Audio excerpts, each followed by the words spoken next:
country where I'm better known, because you ain't doing nothing, mama, but driving a good man from home.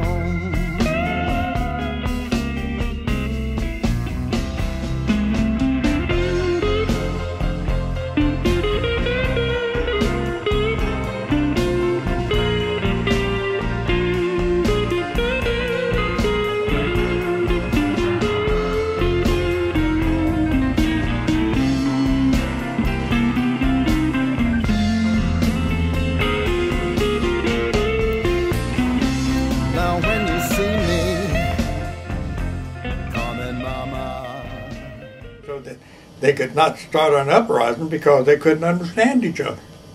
So consequently, what happened is that when they would sell the slaves to John Doe, then they took John Doe's name just so they could identify him. And so then later on, that in 1680, then in Virginia, Jamestown, Virginia there, then they passed a law, see, that even if a child was born by a white man and a slave, they took the slave's name, you see, and that child was still considered a slave.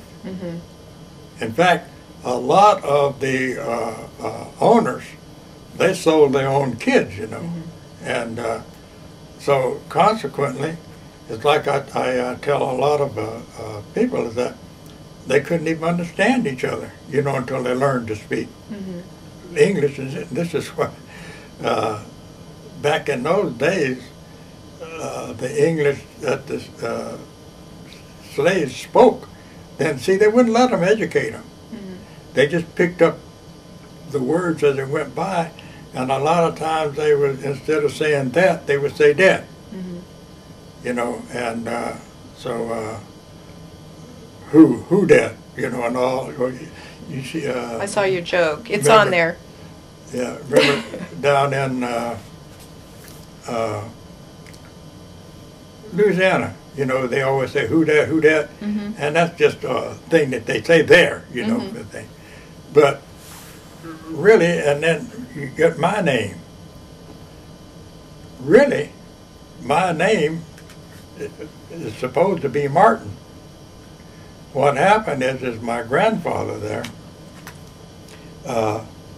he was the son of Ben Martin's slave woman. She was a housekeeper, you know, then, and he had 3 kids by her, Clarissa Parks. And so my grandfather, he was Abraham at that time, Abraham Parks. But what happened is that since he didn't take the name of his father, who was Martin, then Ben Martin gave him to his half-sister. See, Ben Martin was married and had a sister, had children. So his half-sister married this Colonel Petty, see, from Georgia.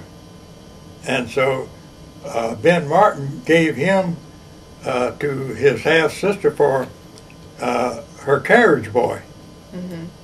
And a lot of them, they didn't work them in the fields, you know, they did the, you know, around the house, took care of the horses and things like that.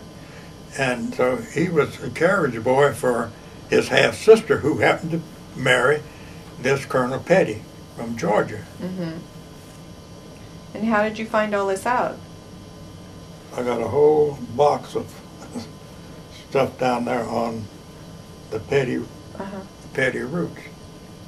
And we know about my grandfather. See, that's his original discharge over there. That's his original discharge. I mean, a copy of it. I've got the copy of it, I put it away. And then that, you see where his great-great-grandboys, they're holding his Civil War musket. See, he ran away. Will it show through that glass? Enough to be on a display. And then, before you leave, we'll go in here, and I've got that musket hanging over the fireplace. See, he used to go to town, where we call town, go to Wilkesboro, and pick up the paper once a week. And when he'd come back by, there was a white family there, that poor sharecroppers, you know, not share, but workers. And he would stop and she would read the newspaper to him. Well, reading it to everybody, and he was there. And so when she read that General Sherman was coming through Wilkes County, and it said the date that he would be there, well, my grandfather got on his horse and met him there in Wilkesboro and rode off with him. And so he would join the Union Army. And I have his, I'll show that to you too. I've got a beautiful big, in fact I preserved the graveyard where he's buried. Beautiful big tall tombstone there, monument, and right underneath it, it gives his name and then says Union Soldier. And I preserved this in North Carolina, and I preserved the house, the old house, and which is the new house there now, but and the graveyard where he's buried. And we can't figure out, the only thing we can figure is that there's 35 graves there.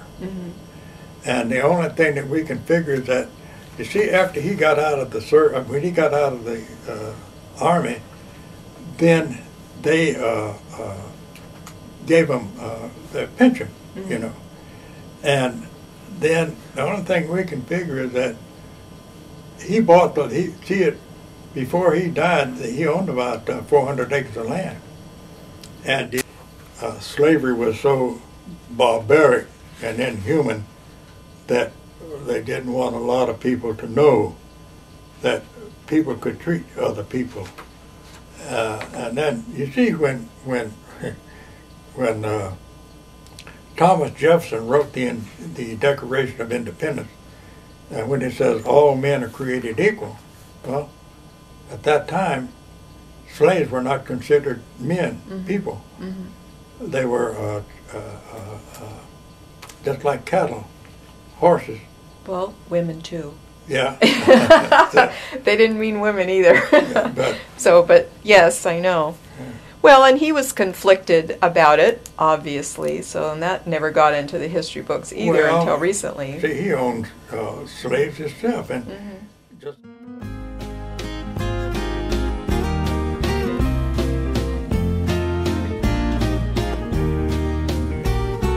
We are family.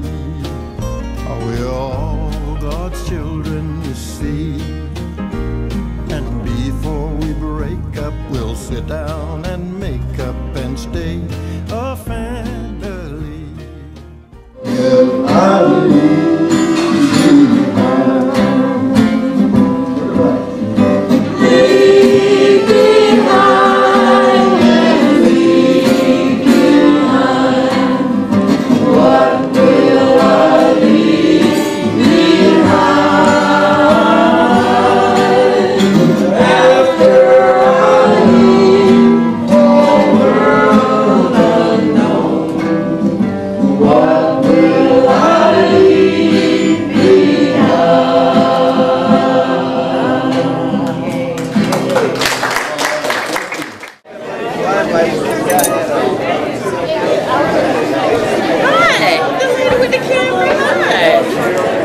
Later, when it's a DVD, you're going to be glad you waved at me. Yeah, I saw you.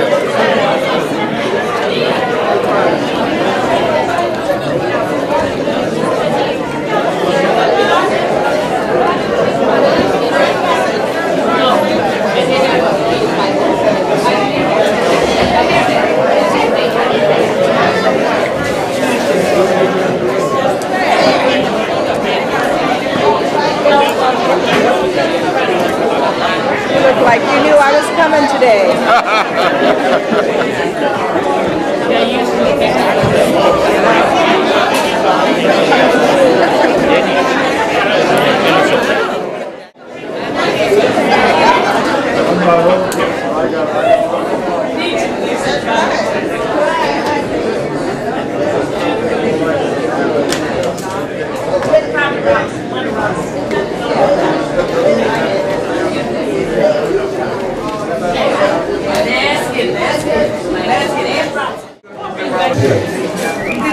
The Negro National Anthem. It's on the back of your guitar. So, because it's a part of our culture, Mississippi, Louisiana, around there. He taught all over that part of the country.